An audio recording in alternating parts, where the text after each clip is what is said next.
ज्यावेळेस विचार तयार होतात त्यावेळेस आजूबाजूला आपले अविचार सुद्धा येतात आणि ते अविचार जे असतात ते काढून टाकावे लागतात. ज्याला आपण मेडिटेशन म्हणतो. माझी मेडिटेशन संकल्पना ती आहे. आणि म्हणून ज्यावेळेस मी एखाद्या गोष्टीचा विचार करतो की मला ही गोष्ट करायची आहे, तर ती माझ्या डोक्यात आणतो. त्याच्यावरती वाचन करतो, त्याच्यावरती विचारमंथन करतो आणि मग ते ॲक्शन घेण्यासाठी मला जे काय मिशन स्टेटमेंट तयार करावं लागेल, त्याच्या स्टेप्स तयार कराव्या लागतील, त्याची सिस्टम तयार करावं लागेल, त्याच्या प्रोसेसेस तयार कराव्या लागतील, त्या मी तयार करतो आणि मग त्याच्यावरती one step by second step, third step घेतो आणि हे करत असताना आपल्याबरोबर एक टीम लागते. ती टीम तयार करा. कारण प्रत्येकजण वेगवेगळ्या क्षेत्रामध्ये एक्सपर्ट असू शकतो. मला डिसिजन घेण्याची कॅपॅसिटी आहे. कुणाला सिस्टम बसवण्याची कॅपॅसिटी आहे. कुणाला प्रोसेसिंग करण्याची कॅपॅसिटी आहे. कुणाला इन्स्पायर करण्याची आहे. कुणाला लीडिंग करण्याची आहे. तर हे जे प्रत्येकामध्ये सुप्त गुण आहेत ते ओळखा. प्रत्येकाला त्याप्रमाणे जॉब चार्ट करा आणि त्याप्रमाणे आपण काम जर करत गेलो तर निश्चितच आपल्याला ज्या दिशेने जायचं आहे, ज्या ठिकाणी जायचं आहे त्या ठिकाणी आपण पोहोचू शकतो. मग प्रत्येक गोष्टीला प्रत्येक वेळी स्टेप करावीच लागेल का? तुम्ही जर तेवढे एक्सपर्ट असाल, तेवढं जर तुमचं फास्ट प्रोसेसिंग युनिट असेल, तर तुम्ही काही स्टेप जाऊन जंप सुद्धा करू शकता. पण जंप करताना you should be Dabali sure की मी ह्या स्टेप्स केल्यानंतर सुद्धा मी पुढे जाऊ शकतो. आणि म्हणून जीवनामध्ये छोट्यातली छोटी गोष्ट असेल किंवा मोठ्यातली मोठी असेल, परीक्षा पास होण्यापासून असेल किंवा ग्रेट माणूस बनण्यापर्यंत असेल, ग्रामपंचायतचं इलेक्शन असेल किंवा लोकसभेचं असेल, 10वीची परीक्षा असेल किंवा सिव्हिल सर्व्हिसेसची असेल, हे फक्त वेगळे चॅलेंजेस, वेगळे फील्ड्स आहे. माइंडसेट एकच लागतो, दॅट आय विल विन. हा जर माइंडसेट तुमच्यात आणि माझ्यात असा असेल आणि त्या दृष्टीने जर आपण काम करणार असू तर आणि तरच आपण पुढे जाऊ शकतो. मग हे करण्यासाठी आवश्यक असलेलं वातावरण हे स्वतःमध्ये करा, आपल्या कुटुंबामध्ये करा. कारण तुमच्या कुटुंबाच्या किंवा सपोर्टशिवाय, टीमशिवाय कोणताही गोल मोठा जो असू शकेल तो शक्य नाही. तो अचीव करणं शक्य नाही, कारण टीम लागते. आपल्या शरीराकडे आपण जर बघितलं तर लक्षात येतं की आपल्याला 2 हात आहे, 2 पाय आहे, चेहरा आहे, नाक, तोंड सगळं आहे. म्हणून आपण एक परफेक्ट माणूस आहोत. त्याला थोडा जर वेगळा शेप आला की आपली बेली वाढली तर काय आपण वेगळं नाव देतो त्याला. एखादा जर हात तुटलेला आहे, आपण त्याला दिव्यांग म्हणतो, हँडिकॅप. मग जर हे आपण शरीराच्या बाबतीत बोलत असू, आपल्या विचारांच्या बाबतीत काय? आपले विचार जर असे दिव्यांग असतील तर, एक कलेनंच बाजून विचार करता दुसरी भागच नसेल तर, थिंकिंग अबिलिटी खूप बट इमोशनल नाही आहे, सिम्पथेटिक नाही आहे, कंपॅशनेट नाही आहे, रिझल्ट येणार नाहीत. त्याच्यामुळे प्रत्येकाची जी कॅपॅसिटी आहे तो फक्त एकांगी विचार न करता 360 डिग्रीचा जर विचार केला तर आणि तर योग्य प्रकारचा प्रोग्रेस होऊ शकतो. आणि मग त्या दृष्टीनं मी कोणत्या परिस्थितीत आहे याचा विचार रिस्ट्रेंट म्हणून किंवा कन्स्ट्रेंट म्हणून किंवा चॅलेंज म्हणून करू नका. Accept it. येस, मी ह्या स्थितीत आहे. आणि असं गृहीत धरा की माझे 20 वर्ष गेलेले आहेत, 25 गेलेले आहेत, 10 गेलेले आहेत, 30 गेलेले आहेत, की आज मी जन्माला आलोय आणि आज मला साक्षात्कार झाला की इथून पुढचं आयुष्य मी या पद्धतीने करणार, विनर म्हणून जगणार. तर विनर म्हणून तुम्हाला वागावं लागेल, विनर म्हणून थिंक करावं लागेल, विनर म्हणून ॲक्ट करावं लागेल. म्हणून आतापर्यंत काय झालं त्याच्यातून शिका, परंतु त्याच्यावरती फक्त आणि फक्त विचार करत बसू नका. माझं आयुष्य गेलं, अर्ध आयुष्य गेलं, अर्ध्यात काय करणार, माझे 10च वर्ष राहिलेत, हा विचार कधी करू नका. किती वर्ष राहिलेत, किती मिनिट राहिलेत, हा विचार करण्यापेक्षा आहे त्या वेळेमध्ये बेस्ट काय होऊ शकतं, आणि फक्त माझं नव्हे तर सगळ्यांचं. कारण आपण समाजशील प्राणी आहोत हे लक्षात घ्या. माणूस आहोत आपण, देव किंवा जनावर, either the god nor the beast आपण नाही आहेत. आणि म्हणून समाजामध्ये आपण राहतो, तर समाजाशिवाय राहू शकत नाही. कोरोनाच्या काळात आपल्याला सगळ्यांना कळलंय. कारण समाजशील माणूस असल्यामुळे आपल्या इमोशन्स आहेत. त्याला लिम्बिक ब्रेन जो म्हणतो तो पार्टच त्याचा आहे की त्याच्यामध्ये इमोशन्स आहेत. इमोशन्सशी कनेक्ट होतो. आणि म्हणून आपण वेगळ्या प्राण्यापेक्षा, इतर प्राण्यापेक्षा वेगळं का आहोत, तर ती इमोशनल अटॅचमेंट, थिंकिंग आपल्याकडे आहे जी बाकीच्या प्राण्यामध्ये नाही आहे. फ्रंटल जो ब्रेन आहे, मेडिकल सायन्समध्ये सांगितलं जातं, तर अनालिटिकल, थिंकिंग, डेटा, लॉजिक याच्यावरती आहे. ह्या दोघांचं ज्यावेळेस कॉम्बिनेशन होतं त्यावेळेस बेस्ट रिझल्ट येतात. आणि म्हणून हे दोघांचं कॉम्बिनेशन करण्यासाठी आणि त्याचा वापर करण्यासाठी त्या दृष्टिकोनातून तुम्हाला विचार करावा लागेल. म्हणून आपल्या विद्यार्थ्यांनाही, आपण मुलांनाही ज्यावेळेस शाळेत टाकतो त्यावेळेस नेहमी तू पहिला आला पाहिजे, तू स्पोर्ट्समध्ये पहिला पाहिजे, हा जो अट्टहास असतो, पहिला आला पाहिजे म्हणजे नेमकं काय असतं? तो इतरांपेक्षा चांगला पाहिजे. सगळ्यांनी मला अप्रिशिएट केलं पाहिजे. तू याच्यासारखा हो. मला आता एक मुलगी भेटली छोटी, 8-9 वर्षाची. ती मला सांगितले, मुलगा, मला तुमच्यासारखा आय एस व्हायचं आहे. मी कुणाला तरी भेटलो, मी माझ्या ट्रेनिंगमध्ये APJ अब्दुल कलाम तत्कालीन राष्ट्रपती त्यांना भेटलो होतो. मी तुमच्यापासून खूप, I have inspired quiet a lot from you, असं मी त्यांना म्हटलं. बरेच जण, खूप लाखो करोडो लोक इन्स्पायर झालेले आहेत.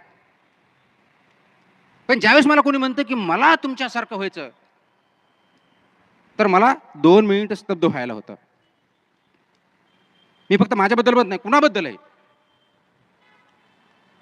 कारण मी आहे, तुम्ही आहात. Be your on. तुम्ही स्वतःची आयडेंटिटी तयार करा. दुसरं कोणतरी होऊ नका. इमिटेट करू नका, इन्स्पायर करा. इमिटेट करू नका. दुसऱ्यासारखं होण्याचा किंवा करण्याचा प्रयत्न करू नका.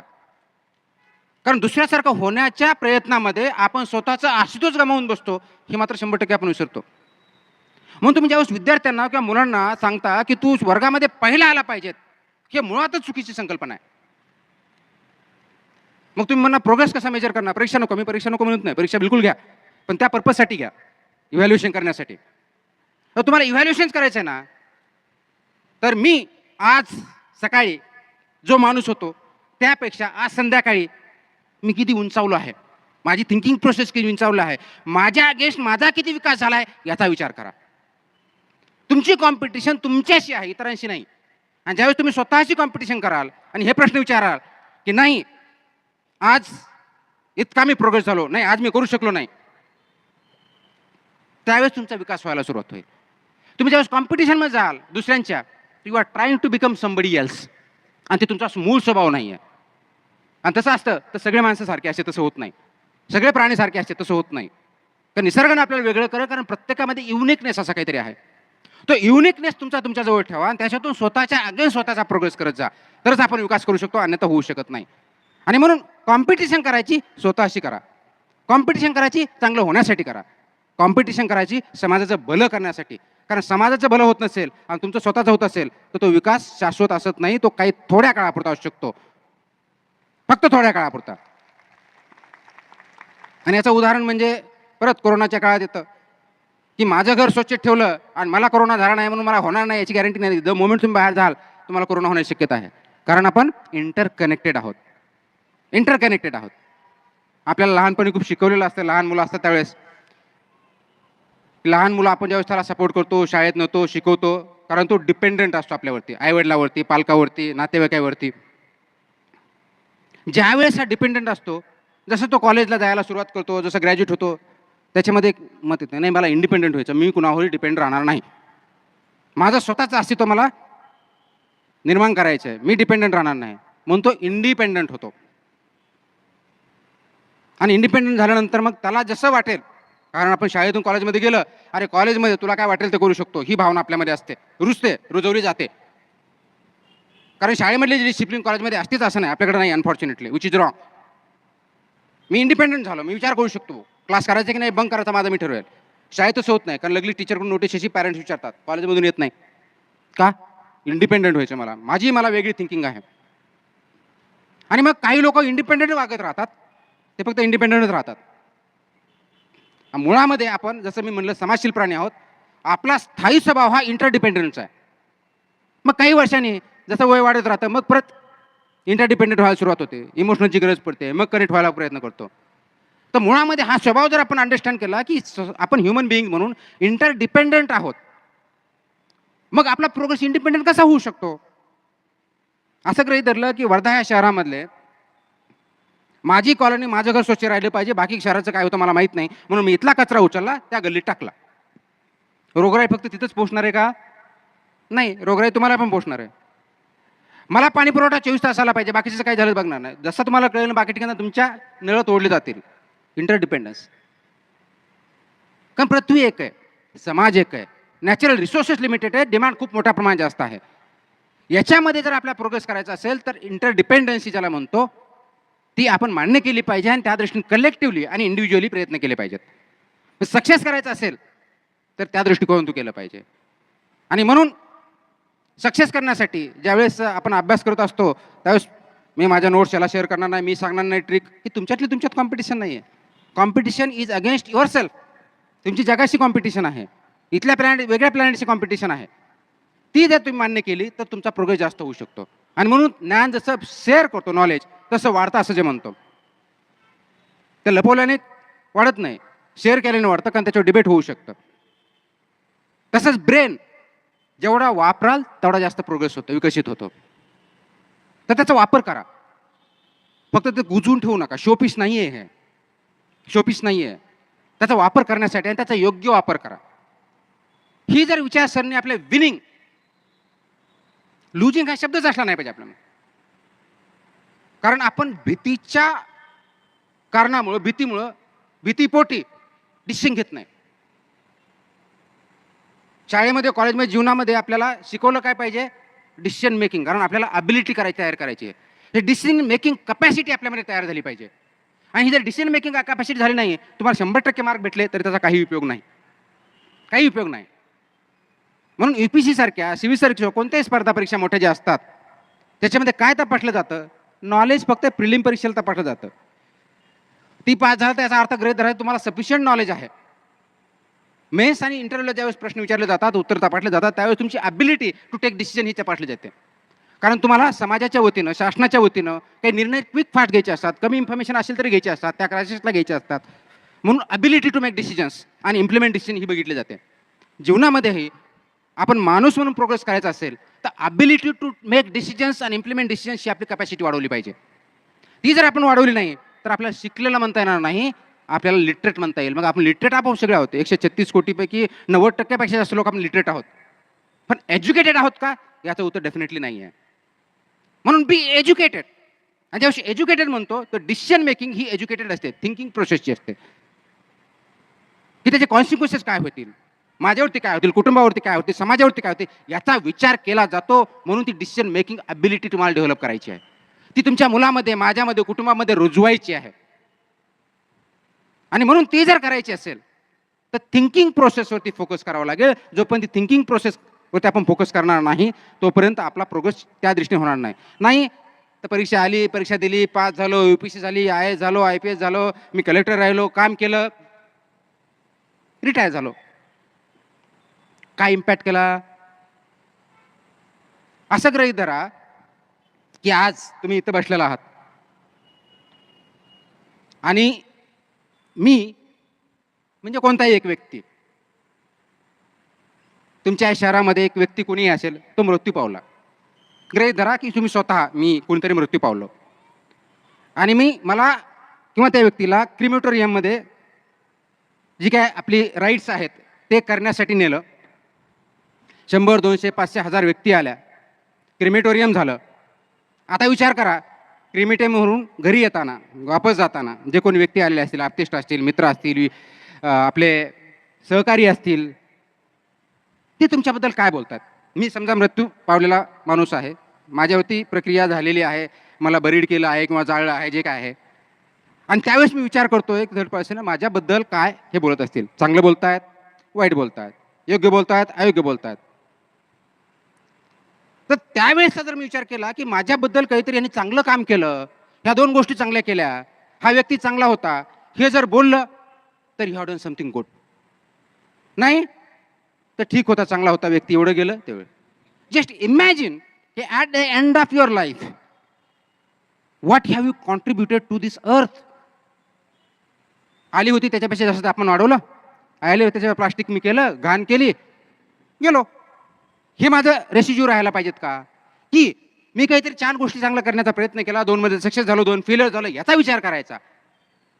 म्हणून माझं सक्सेस आणि फेलियर हे माझ्या मृत्यूच्या वेळेस किती माणसं येतील याच्यावर तुम्ही काउंट करत नाही, मात्र त्याचा इम्पॅक्ट माझ्या जीवनात ज्यावेळेस मी जगत होतो त्यावेळेस मी 4 माणसाचं काहीतरी भलं केलं का, आणि कुणाचं वाईट अवॉइड केलं का, वाईट करणं, याचा जर विचार केला आणि त्याचं जर उत्तर पॉझिटिव्ह असेल तर डेफिनेटली तुम्ही काहीतरी कॉन्ट्रीब्यूट केलं असं मला वाटतं. आणि म्हणून आज जगामधले सर्वात मोठे प्रॉब्लेम हे ग्लोबल प्रॉब्लेम किंवा ग्लोबल कॉमन्स म्हणतो त्या प्रकारे आहेत, ते आपण क्रिएट केलेलं आहे. सोल्युशन सुद्धा आपल्यालाच शोधायचे आहेत, दुसरा देश, दुसरं प्लॅनेट येऊन शोधणार नाही आहे. म्हणून मुलांना, आपल्या पालकांना, आपल्या पाल्यांना सांगताना आपण नेहमी म्हणतो की तुला पुढं काय बनायचं आहे. मला वाटतं मी जास्त वेळ घेणार नाही. फक्त हा मी सांगतोय की प्रत्येकजण म्हणतो तुला काय पुढे व्हायचं आहे, डॉक्टर, इंजिनियर, IAS, पॉलिटिशियन वगैरे वगैरे वगैरे. हा प्रश्नच मुळात चुकीचा आहे. हा प्रश्नच मुळात चुकीचा आहे. प्रश्न हा विचारायला पाहिजे, व्हॉट वुड यू कॉन्ट्रीब्यूट. तुम्ही काय कॉन्ट्रीब्यूट करणार आहेत कोणत्याही क्षेत्रात, ते कॉन्ट्रीब्यूट करा. तुम्ही काय होणार, द मोमेंट काय होणार याचा अर्थ तुम्ही सेल्फिश, तुमच्यासाठी स्वतःसाठी काय करणार हा त्याचा अर्थ होतो. तुम्ही कॉन्ट्रीब्यूट काय करणार म्हणजे नेमकं काय करणार आहेत, पॉझिटिव्ह कन्स्ट्रक्टिव्ह काय करणार आहेत, कोणत्या क्षेत्रात काम करणार आहेत, तुम्हाला हा करायचं का ते बघा. आणि म्हणून माझ्यावरती ज्यावेळेस तुम्ही असा बरेच जण प्रश्न विचारताना मला अनेक वेळेस विचारलं की तुम्ही IAS व्हायचं त्याच्याविषयी ठरवलं होतं का तुम्ही असं करायचं. नाही, सिम्पल. मी तेवढा ज्ञानी नव्हतो, आजही तेवढा ज्ञानी नाही आहे. मी फक्त विद्यार्थी आहे. त्यावेळेस मला एक नोकरी पाहिजे होती, नोकरीच्या शोधात मी होतो. त्याच्यामधलं बेस्ट पॉसिबल नोकरी कोणती तर हे मला सांगण्यात आलं होतं, म्हणून मी तो प्रयत्न केला. बेस्ट पॉसिबल नोकरी कोणती, कलेक्टर. का, कारण IAS म्हणलं कोणी ओळखत नाही. अजूनही बऱ्याच जण IAS म्हणलं कळत नाही, त्याला ISI म्हणतात बऱ्याच वेळेस. कलेक्टर म्हणलं का, लाल दिव्याची गाडी, आता ती पण नाही आहे. का कलेक्टर, का जिल्ह्याचा मालक. ऍक्च्युली तो जिल्ह्याचा सेवक असतो. आपल्या संकल्पना किती चांगल्यात बघा, जिल्ह्याचा मालक. प्रधानमंत्री का प्रधान सेवक. कलेक्टर म्हणजे मालक का सेवक, पब्लिक सर्वंट और public master. We are public servants, we are civil servants. Collector व्हायचं का, पॉवरफुल, सगळ्या सोयी सुविधा पाहिजे ते करू शकतो. नोकरी गेल्यावर कळते की काही करता येत नाही, खूप लिमिटेशन्स आहेत, कारण तुम्ही सेवक आहात. आणि दॅट्स व्हॉट डेमोक्रेसी इज. त्यावेळेस ठरवलं नव्हतं, नोकरी पाहिजे होती, चांगल्या पगाराची होती, स्टेटस होतं, म्हणून हा प्रयत्न केला. पहिल्या प्रयत्नात नाही झालं, दुसऱ्या प्रयत्नात नाही झालं, तिसऱ्या प्रयत्न इंटरव्ह्यूपर्यंत गेलो, नाही झालं, शेवटच्या प्रयत्नात झालो.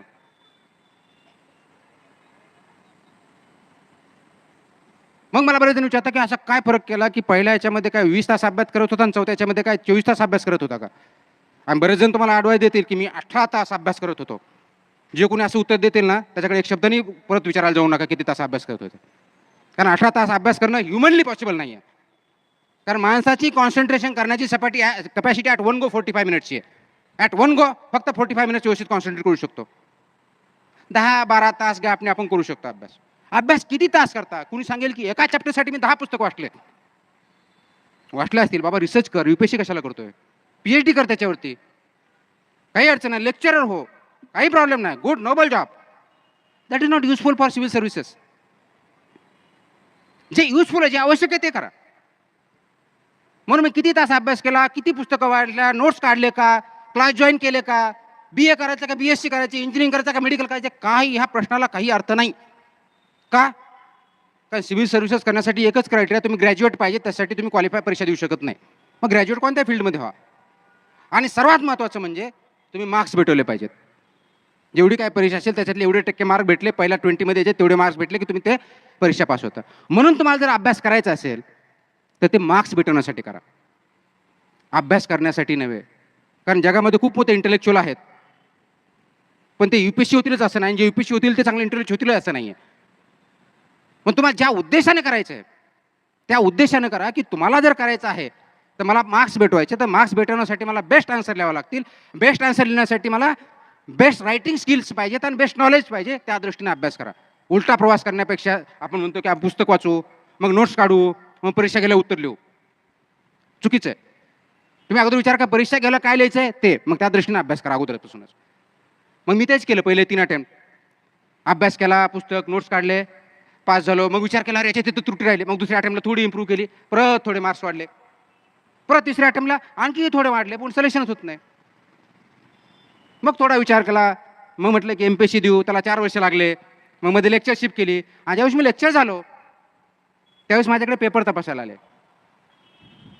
ग्रॅज्युएट लेवलला मी पॉलिटिकल सायन्स शिकवायचं मुंबईमध्ये एका कॉलेजला. आणि ज्यावेळेस मी पेपर तपासायला आलो माझ्या लक्षात आलं की याला मी मार्क याला 10 पैकी 8 देतोय, एकाला 5 देतोय, काय यांनी हे लिहिलं नाही, त्यांनी ते केलं नाही, यांनी व्यवस्थित केलं नाही.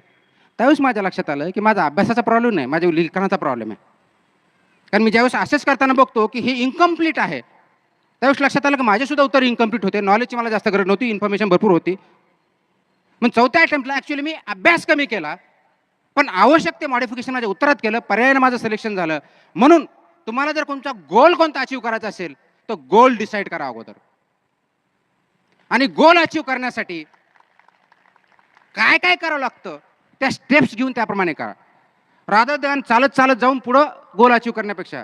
आता तुमच्याकडं कार आहे, रोड आहे, पेट्रोल भरपूर भरलेलं आहे, ड्रायव्हिंग स्किल पण चांगल्या आहेत, फक्त ड्रायव्हिंगच करत चाललाय, कुठं जायचंच माहित नाही. काय करणार? ड्राईव्ह करणार, इकडं तिकडं करणार, एक दिवशी चुकून गपची बसणार, काहीच होणार नाही. उलट घ्या, गोल माहिती आहे मला, तिथं जायचंय, कुठं? दिल्लीला जायचंय, रोडच नाही. रोड आहे तर गाडीच नाही आहे, गाडी आहे तर पेट्रोलच नाही आहे, सगळं आहे पण ड्रायव्हिंग स्किलच नाही आहे. जाणार आहे का? नाही. म्हणून तुम्हाला गोल पण लागेल, रस्ता पण लागेल, एंड पण लागेल, माध्यम पण लागेल. म्हणून तुमचा गोल निश्चित करा, गोल करण्यासाठी मार्ग शोधा. आणि परत म्हणतो योग्य मार्ग, शॉर्टकट नव्हे. तर शॉर्टकटचे रिझल्ट फक्त शॉर्ट टाइम सेट राहतात, परमनंट राहत नाहीत. तर योग्य मार्ग शोधा, त्या योग्य मार्गाच्या माध्यमातून ते चाला, योग्य पद्धतीने चाला, गोल निश्चित अचीव होईल. फेलियरचा विचार करू नका. कारण बरेच जण अभ्यास करायचो. आताच माझा एक मित्र आला, तो आमच्याबरोबर अभ्यास करायचा, तो आमच्याबरोबर नाही आहे, पण तू सक्सेसफुल बिझनेस पर्सन आहे. माणूस कधीच फेल नसतो. कदाचित तो एका क्षेत्रात फेल होईल, दुसरा सक्सेस होईल. आयडेंटिफाय तुम्हाला हे करायचं आहे की तुम्ही कोणत्या क्षेत्रात चांगलं काम करू शकता आणि कुठं कॉन्ट्रीब्यूट करू शकता. आणि म्हणून गोल निश्चित केल्यानंतर, कारण गोल निश्चित करायला एक दिवसाचं ना एक मिनिटाचं काम नाही आहे. It requires lot of thinking. स्वतः थिंक करा, आईवडिलांना विचारा, शिक्षकांना विचारा, मित्राबरोबर चर्चा करा. परंतु सर्वात महत्त्वाचं म्हणजे तुम्हाला तुमचं इन्क्लिनेशन काय, तुमच्या कलागुण काय, ते आयडेंटिफाय न त्या दृष्टिकोनातून ज्याच्यातून तुम्हाला निखळ आनंद भेटेल ते क्षेत्र चूज करा. मला त्याच्यामध्ये आनंद आला पाहिजे, वाटला पाहिजे. मला काम करताना मला बर्डन वाटत नाही. मी ते 24 तासापैकी 20 तास जरी काम करायचं मला कधीही कंटाळा येत नाही. का? मला त्याचा आनंद भेटतो. I enjoy working. पण कोणतं? लोकांमध्ये जाऊन काम करण्याचा जे मला आनंद भेटतो, तसं ऑफिसमध्ये बसून मला काम करण्याचा आनंद भेटत नाही. दॅट इज मला वाटतं, म्हणून मी त्याच्यामध्ये काम करण्याचा प्रयत्न करतो. आणि कदाचित त्याच्यामुळंच मला जे काही करता येऊ शकलं, जेवढं काही करता येऊ शकलं ते करतो. खूप काही करायचं आहे, फक्त ते एकट्याने होत नाही, त्याला टीम बिल्डिंग लागते, इन्स्पायर करावं लागतं. टीम मिळून इन्स्पायर करून पुढं कलेक्टिव्हली एफर्ट करावं लागतात. आणि म्हणून set the goal and walk towards it in a right manner with a right pace. No power on earth can prevent you from achieving your goal. ते करण्यासाठी फक्त आणि फक्त एकच गोष्ट तुम्हाला अडू शकते, ते म्हणजे तुमचे विचार आणि विचाराच्या आड येणारे तुमचे आचरण. ह्या जर दोन गोष्टी आणि त्यात 100% नव्हे 200% तुमच्या हातात आहेत. तुम्हाला जी गोष्ट अचीव करायची, विनर म्हणून व्हायचं आहे, तर start behaving like a winner. म्हणून नेहमी आपण बऱ्याच वेळेस ऐकतो की winners don't do different things, they do it differently. माझं म्हणणं त्याच्या पुढचं आहे. As a winner you need to do the thing differently, but also do different things. That is a greatness. मला वाटतं या पॉझिटिव्ह नोटवरती आपण सर्वांनी विचार करायला सुरुवात करा आणि त्याच्यावरती काम करायला सुरुवात करा. यस, तुमचं आहे. या भावनेनं सर्वजण विचार करायला सुरुवात करा. आणि फक्त शेवटचा मंत्र एवढाच आहे, एक साधी फिलॉसॉफी आहे. कारण काय होतं, तुम्ही बिल गेट्सचं नाव ऐकलं असेल, सगळ्यांचं ऐकलेलं आहे. तो खूप मोठा स्पीकर नाही आहे. तो स्टेजवर आला की असा हा हू असं काही होत नाही. परंतु तो बोलल्यानंतर कमीत कमी 8-10 दिवस लोक विचार करत बसतात. तुम्ही आज घरी गेल्यानंतर एक प्रॅक्टिस चालू करा. झोपताना अर्धा तास आणि उठल्यावर अर्धा तास, फक्त 10 मिनिटं. मला झोपताना बेडवर पडल्यानंतर 10 मिनिटं आणि सकाळी उठल्या उठल्या 10 मिनिटं, फक्त एवढे 20 मिनिटं स्वतःसाठी द्या. तुम्ही म्हणाल की आम्ही दररोज सगळा वेळच माझ्यासाठी देतात. स्वतःला विचारा, दिवसातल्या 24 तासापैकी खरोखर स्वतःला वेळ किती देता? 99% लोक स्वतःला वेळ देत नाही, 10 मिनिटंही देत नाहीत स्वतःला. फक्त स्वतःला उठल्या उठल्या 10 मिनिटं, संध्याकाळी झोपताना बेडवर पडल्यानंतर 10 मिनिटं, सकाळी उठल्या उठल्या हा विचार करायचा की मला दिवसभरात काय काय काम करायचे आहेत. List it down, 1 2 3 4 10. संध्याकाळी बेडवर पडल्यानंतर परत तोच प्रश्न विचारला, मला जे कामं करायचे होते त्याच्यापैकी मी किती केले? 10 पैकी 5 केले, 4 केले, 2 केले, 1 केलं, 0 केलं. गॅप असेल, गॅप कमी करा. ज्या दिवशी तुम्ही सकाळी डिसाईड केलेले कामं 10, संध्याकाळी 10 कंप्लीट केलेले असेल, तर तुमच्या कामाच्या दिवसानं परफेक्ट दिवस असेल. तो अजून माझ्या जीवनामध्ये अजून आलेला नाही आहे. हे फक्त कामाचं झालं. तुम्हाला आणि मला जे अचीव करायचं आहे पुढं, आपण सर्वांना मिळून जे करायचं आहे पुढं, ते फक्त कामाचं नाही आहे. कारण जॉब सर्वजण करतात. तुम्ही तुमचा जॉब करता, मी माझा करतो, ते त्यांचा करतात. रोहनने म्हटलं असतं की जॉब आहे, मला आणायचं आहे यांना, झालं आणलं आणि गेलं, हा झाला जॉब. तुमची माणूस म्हणून भूमिका काय हे समजून घ्या. मनुष्य प्राणी म्हणून तुमची भूमिका काय हे समजून घ्या. म्हणून फक्त तुमचं आयुष्य जॉबसाठी वाहून जाऊ देऊ नका, वायाला जाऊ देऊ नका. तुमचं आयुष्य हे तुमची भूमिका काय याच्यासाठी देऊन टाका, देणगी करा. जसं मला माझ्या जॉबचा पार्ट नाही आज तुमच्या समोर येणं, तुमच्याशी बोलणं, जॉबचा पार्ट नाही आहे.